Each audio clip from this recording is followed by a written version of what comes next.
पूरा वीडियो देख लीजिए। जब अच्छा लगेगा ना तो सब्सक्राइब कर दीजिएगा और लाइक भी कर दीजिएगा। बहुत मेहनत करते हैं आप लोग के लिए। बाबू हम राती में खाना खा रहे हैं कि पानी लसवा जुठावा गुरुजी। जुठा नहीं थे बाबू, टेंशन मत लीजिए। हम भी बिहार के रहने वाला हैं, होली खेल खेलते हैं। आइए आप लोग को भी होली खिलाते हैं। होली खेले रघुबीरा अवध में, होली खेले रघुबीरा। एक गिलास में पानी जो लिए, एक गिलास में पानी जो लिए, और एकरो में डाल दिए नीला, एकरो में डाल दिए नीला, और फिर ऊपर से पीला। होली खेलते हैं रघुबीरा अवध में, होली खेलते हैं रघुबीरा। आज हम लोग पंचायती राज के बारे में पढ़ेंगे।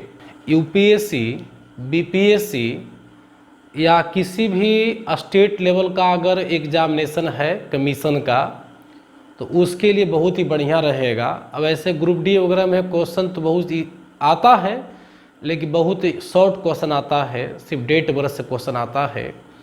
तो आइए हम लोग आज पंचायती राज के बारे में विस्तृत पूर्वक पढ़ते हैं। देखिए, तो आज हम लोग पढ़ेंगे पंचायती राज के बारे में, और अंग्रेजी में इसको जो है वही सेम नाम है, पंचायती राज ही बोलेंगे। अंग्रेजी में क्या बोलेंगे? पंचायती राज ही बोलते हैं इंग्लिश में भी, ठीक है। देखो, पंचायती राज का मतलब क्या होता है, इसका अर्थ समझिए पहले। पंचायती राज का मतलब होता है स्थानीय स्वशासन। स्थानीय स्वशासन क्या कहेंगे इसको? स्थानीय स्वशासन, जिसको कह सकते हैं हम लोग अपनी भाषा में सत्ता में आम आदमी की भागीदारी। आम आदमी की भागीदारी।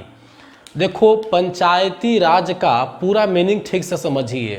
पंचायती राज का मतलब हो गया स्थानीय स्वशासन, और स्थानीय स्वशासन का मतलब हुआ सत्ता में आम आदमी की भागीदारी। आम आदमी मतलब कोई भी जनरल आदमी भाग ले। जैसे एक उदाहरण समझा रहे हैं आपको। मान लो कि देश में केवल प्रधानमंत्री का ही प्रावधान होता, राज्य में कोई मुख्यमंत्री नहीं होता, जिला में कोई ऐसा नेता पदाधिकारी लेवल का आदमी नहीं होता, तो गांव लेवल में कोई भी काम कराना कितना मुश्किल होता। आपको गांव में नली बनवाना होता, रोड बनवाना होता, सबके लिए आपको दिल्ली पहुंचना ये बस की बात नहीं है।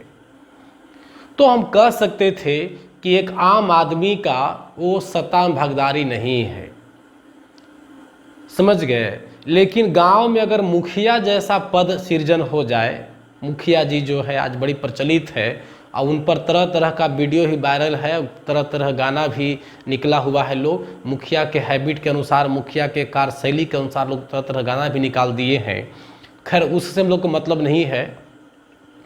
मुखिया अगर पंचायत बना दिया जाए तो आपके गांव में नली या पीसीसी रास्ता वगैरह जो करना होता है, उसके लिए आप मुखिया से आप मिल सकते हो। हर व्यक्ति जाकर अपने दुखड़ा को सुना सकता है कि मुखिया जी, हमारे दरवाज़ा के आसपास एक लाइट की ज़रूरत है, एक चापाकल की ज़रूरत है। तो समझो कि हम भी सरकार की सत्ता में भागीदारी बने कि नहीं बने। ठीक है, हम सत्ता में काम कुछ नहीं किए, लेकिन हम एक आम आदमी होकर के भी मुखिया से मिलकर अपना काम करा लिया, सत्ता का लाभ ले लिया। तो ये हुआ आम आदमी का सत्ता में भागीदारी। तो देखो, पंचायती राज का मतलब होता है स्थानीय स्वशासन, और स्थानीय स्वशासन का मतलब सत्ता में आम आदमी की भागीदारी। और बेटा, सत्ता, ये स्थानीय स्वशासन को अंग्रेजी में कहते हैं लोकल सेल्फ गवर्नमेंट। क्या बोलते हैं बेटा? Local self government. लोकल का मतलब स्थानीय, सेल्फ मतलब स्वयं, और गवर्नमेंट मतलब सरकार, मतलब स्वयं का सरकार।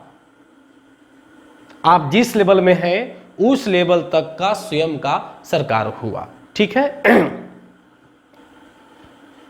स्थानीय स्वशासन का जो जिक्र है 1882 ईस्वी में लॉर्ड रिपन के द्वारा किया गया था। देखो, लॉर्ड रिपन 1882 ईस्वी में भी स्थानीय स्वशासन का चर्चा किए थे, जिसको मैग्ना कार्टा कहे थे। लॉर्ड रिपन का कहना था कि अगर सरकार का जो भी योजना है गांवों तक पहुंचाना होगा, निचले स्तर तक पहुंचाना होगा, तो निचले स्तर पर भी सरकार का गठन करना होगा। यह 1882 ईस्वी में लॉर्ड रिपन प्रस्ताव रखे थे। जब लॉर्ड रिपन का नाम आया तो लॉर्ड रिपन से जुड़ा हुआ एक बात और याद कर लीजिएगा, जनगणना में, जनगणना में याद कर लीजिएगा। देखिए 1872 ईस्वी में प्रारंभ हुआ था, जनगणना प्रारंभ हुआ था, और वो किए थे, कौन किए थे जी? लॉर्ड मेयो साहब किए थे। कौन किए थे? लॉर्ड मेयो साहब किए थे। और 1881 ईस्वी से नियमित रूप से प्रारंभ हुआ। और कौन किए थे? लॉर्ड रिपन किए थे। यहाँ पर याद रखिएगा। देखिए एग्जामिनेशन में एक प्रश्न या दो प्रश्न हमेशा इससे पूछा जाता है कि भारत में, देश में जनगणना का शुरुआत सबसे पहले कब हुआ? तो 1872 ईस्वी में। देश में जनगणना का शुरुआत किसके द्वारा किया गया? तो लॉर्ड मेयो के द्वारा किया गया। देश में नियमित जनगणना की शुरुआत कब हुई? 1881 ईस्वी में। और किसके द्वारा किया गया? लॉर्ड रिपन के द्वारा किया गया। यहाँ से 4 क्वेश्चन अक्सर एग्जाम में पूछे जाते हैं, इसको नोट कर लीजिएगा रफ में। चलिए आइए तो देखते हैं स्थानीय स्वशासन के बारे में 1882 ईस्वी में लॉर्ड रिपन ने जानकारी दिया। इतना ही नहीं बाबू, एक बात और याद रखना, जो भारतीय संविधान के नीति निर्देशक तत्व हैं उसमें अनुच्छेद नंबर कितना? 40। अनुच्छेद नंबर 40 में भी गांधीवादी सिद्धांत में यह बात वर्णन किया गया है कि यदि गांव के लोगों तक विकास पहुंचाना होगा, मतलब विकास की कड़ी अगर निचले स्तर तक पहुंचाना होगा, तो केंद्रीकृत जो सरकार है उसको विकेंद्रित करना होगा, छोटे छोटे भागों में तोड़ना होगा। मतलब प्रधानमंत्री के बाद मुख्यमंत्री, मुख्यमंत्री के बाद जो है से फिर निचले स्तर में आ जाइए, जिला परिषद, पंचायत समिति, इस तरह का सेंस का प्रयोग हुआ था। प्रत्यक्ष रूप से नहीं कहा गया कि मुखिया का चुनाव होगा, जिला परिषद का चुनाव होगा, लेकिन यह बात जिक्र है कि यदि विकास की कड़ी गरीबों तक, निचले स्तर तक पहुंचाना होगा तो लोकतांत्रिक जो व्यवस्था है उसको विकेंद्रित करना होगा। क्लियर हो गया? तो स्थानीय स्वशासन से जुड़ा हुआ 2 बात यहां पर याद रखिएगा। 1882 में लॉर्ड रिपन के द्वारा भी प्रस्ताव लाया गया था। अनुच्छेद 40 में भी यह बात जिक्र किया गया है लोकल सेल्फ गवर्नमेंट के बारे में। अब एक ही देखो, स्थानीय स्वशासन जो शब्द में हम बार बार प्रयोग कर रहे हैं, चाहे वो लॉर्ड रिपन की बात हो, चाहे वो अनुच्छेद 40 की बात हो गांधीवादी सिद्धांत में, एक ही बात हम बार बार आप लोग को रिपीट कर रहे हैं कि अगर विकास की कड़ी को निचले स्तर तक पहुंचाना होगा तो लोकतांत्रिक सत्ता को, लोकतांत्रिक केंद्रीय सत्ता को विकेंद्रित करना होगा, निचले स्तर तक सरकार का गठन करना होगा। ये बार बार हम कह रहे हैं। तो इसका उद्देश्य क्या हो सकता है? आप सोचो, आखिर के देश में पंचायती राज व्यवस्था का क्या तात्पर्य पड़ गया? लोकल सेल्फ गवर्नमेंट की क्या तात्पर्य हो गई? क्या जरूरत है? तो जरूरत यह है कि गांव के लोगों को, छोटे छोटे शहर के लोगों को, यानी आम लोगों को विकास या योजना का लाभ मिल सके, आम लोगों को योजना का लाभ मिल सके। अगर पंचायती राज नहीं होता, स्थानीय स्वशासन, लोकल सेल्फ गवर्नमेंट नहीं होगी, तो आप छोटे मोटे बात के लिए, छोटे मोटे विकास के लिए आप नरेंद्र मोदी के पास यानी प्रधानमंत्री के पास आप नहीं जाते, अपने संसद के पास आप नहीं जाते। संभव ही नहीं है कि आपको नली के लिए, चापाकल बनाने के लिए, चापाकल लगवाने के लिए, स्ट्रीट लाइट लगवाने के लिए आप सांसद से मिलने जाएंगे। यह कहीं संभव है? नहीं संभव है। इस बात को गांठ पाल लीजिए कि इसका मुख्य उद्देश्य है सरकार की योजनाओं को जमीनी स्तर तक पहुंचाना, जमीनी स्तर तक विकास की कड़ी को पहुंचाना। तो कोई पूछ दे या कभी मान लो क्वेश्चन आ जाए आपको उल्लेख करने के लिए मेंस वगैरह में कि पंचायती राज की भूमिका का वर्णन करें, तो एक लाइन में समझिए पंचायती राज का मुख्य भूमिका है कि जो विकास की कड़ी है वो निचले स्तर तक पहुंचाना। अब उसको आप कैसे तोड़िएगा, लंबा कैसे खींचिएगा, वो आप समझिए। बस करेक्टर पकड़िए कि बस करेक्टर क्या इसका है कि सरकार की योजनाओं को या विकास की कड़ी को जमीनी स्तर तक पहुंचाना, निचले स्तर तक निचले स्तर के लोगों तक पहुंचाना। क्लियर हो गया? तो बेटा तो आओ हम लोग अब इस लोकल सेल्फ गवर्नमेंट के बारे में थोड़ा बहुत जानकारी प्राप्त करते हैं। देखो, local self government, local self government को हम लोग बेटा इस प्रकार से दो पार्टों में बांट सकते हैं। देख लिए, पहला पार्ट लीजिए आप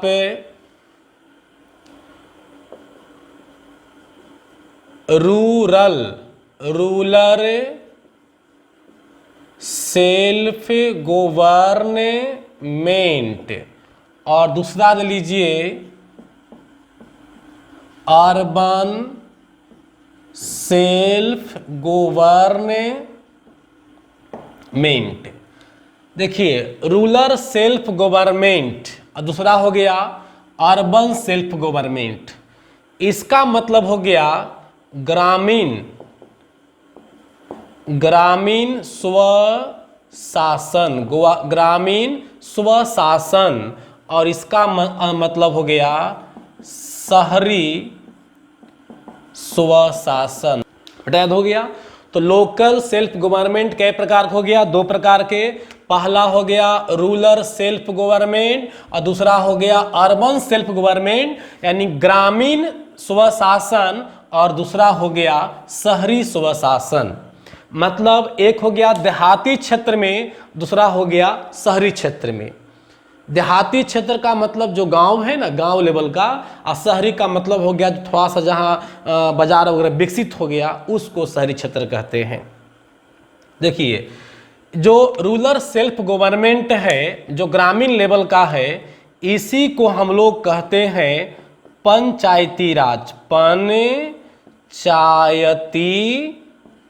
राज बोलते, इसी को हम लोग बोलते हैं बेटा पंचायती राज। और शहर वाला जो होता है इसको बोलते हैं हम लोग म्युनिसिपैलिटी। क्या बोलते हैं इसको? म्युनिसिपैलिटी बोलते हैं। और पंचायती राज को हिंदी में पंचायती राज ही बोलेंगे, है ना। और म्युनिसिपैलिटी को हम लोग नगर पालिका बोलेंगे, नगर पालिका बोलेंगे। याद रखिएगा बेटा, नगर पालिका म्युनिसिपैलिटी जो है वो शहरी क्षेत्र के लिए होगा और पंचायती राज जो होगा वो ग्रामीण क्षेत्रों के लिए होगा। हम लोग दोनों पढ़ रहे हैं, ठीक है। देखिए, इस क्लास में हम लोग ज़्यादातर फोकस करेंगे ग्रामीण व्यवस्था पंचायती राज पर। अगर आप पंचायती राज समझ जाते हैं तो समझिए कि नगर पालिका वाला सिस्टम भी कंफर्म हो जाइएगा।